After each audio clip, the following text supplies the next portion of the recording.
Greetings everyone. நம்ம daily banking and SSC point of view current affairs question பார்க்குறோம். இன்னைக்கு என்ன questions இருக்குன்னு பார்ப்போம். First question, which airport will become the world's largest international airport அப்படின்னு கேட்டிருக்காங்க. So ஒரு ஏர்போர்ட் வந்து அதை எக்ஸ்பேண்ட் பண்ணுறதுக்காக அதை மறுபடியும் நிறையா ஸ்பேசஸை வந்து ஆக்குபை பண்ணுறதுக்காக எக்ஸ்பேண்ட் பண்ணுறதுக்காக ஒரு பிளான்ஸ் போயிட்டு இருக்கு. என்ன ஏர்போர்ட் அப்படின்னு பார்த்தோம்னா துபாய் ஏர்போர்ட் தான். அரௌண்ட் $35 billion வந்து இந்த ப்ராஜெக்ட் வந்து பிளான் பண்ணியிருக்காங்க. ஓகேவா? ஸோ துபாயில் இருக்கக்கூடிய அல் மக்தம் ஏர்போர்ட் அப்படின்னு சொல்லுவாங்க. ஓகேவா?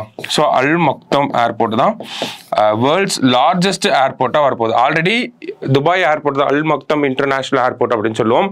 ஆல்ரெடி வேர்ல்டுலேயே பிஸியஸ்ட் ஏர்போர்ட்டாக இருக்குது. அடுத்தது வேர்ல்டு லார்ஜஸ்ட் ஏர்போர்ட்டாகவும் வரப்போகுது. சரிங்களா? ஸோ அடுத்தது who is appointed as the deputy prime minister of Pakistan அப்படின்னு கேட்டிருக்காங்க. ஸோ யார் அப்படின்னு பார்த்தோம்னா இஷக் தார் அப்படின்னு சொல்லக்கூடியவர் தான் deputy prime minister of Pakistan.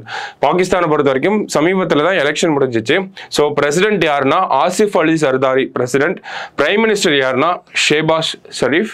அடுத்தது இஷக் தார் அப்படிங்கிறவர் டெபுட்டி பிரைம் மினிஸ்டராக இருக்காங்க. ஓகேவா? ஸோ இஷக் தார் அப்படிங்கிறதா கரெக்ட் ஆன்சர். அடுத்தது which country has launched the Hangor class submarines அப்படின்னு சொல்லி கேட்டிருக்காங்க. ஸோ ஹேங்கோர் ரக நீர்மூழ்கி கப்பல்கள் அப்படின்னு சொல்லுவோம். யாரு இதை உருவாக்கியிருக்காங்க அப்படின்னு பார்த்தோம்னா சைனா. யாருக்காக உருவாக்கியிருக்காங்க அப்படின்னு பார்த்தோம்னா பாகிஸ்தானுக்கு வந்து கொடுக்க போறாங்க. ஓகேங்களா? ஸோ அரௌண்ட் 8 சப்மரைன்ஸ் வந்து இந்த கிளாஸ்ல இருக்கக்கூடிய ஒரு 8 சப்மரைன்ஸை பாகிஸ்தானுக்கு வந்து கொடுக்க போறாங்க. சரியா? ஸோ அடுத்தது the chairperson of National Human Rights Commission அப்படின்னு கேட்டிருக்காங்க. யார் அப்படின்னு பார்த்தோம்னா ஜஸ்டிஸ் A.K. மிஸ்ரா. ஸோ நம்ம ஹியூமன் ரைட்ஸ் கமிஷனோட அக்ரிடேஷன் ஸ்டேட்டஸ் அப்படிங்கிறத ரிவ்யூ பண்ண போறாங்க. ஆல்ரெடி நம்ம அந்த அக்ரிடேஷன் ஸ்டேட்டஸ்ல A அப்படிங்கிற ஸ்டேட்டஸ்ல இருக்கோம். நிறைய கன்சர்ன்ஸ் ரைஸ் பண்ணியிருக்காங்க. ஓகேவா?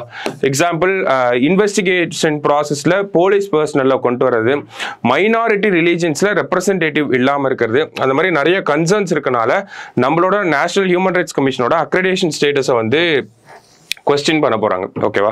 ஸோ லாஸ்டா world intellectual property day is observed on April 26. ஓகேவா? So intellectual property and SDG அப்படிங்கிறது தான் இந்த வருஷத்துக்கான தீமா இருந்துச்சு. ஓகேங்களா?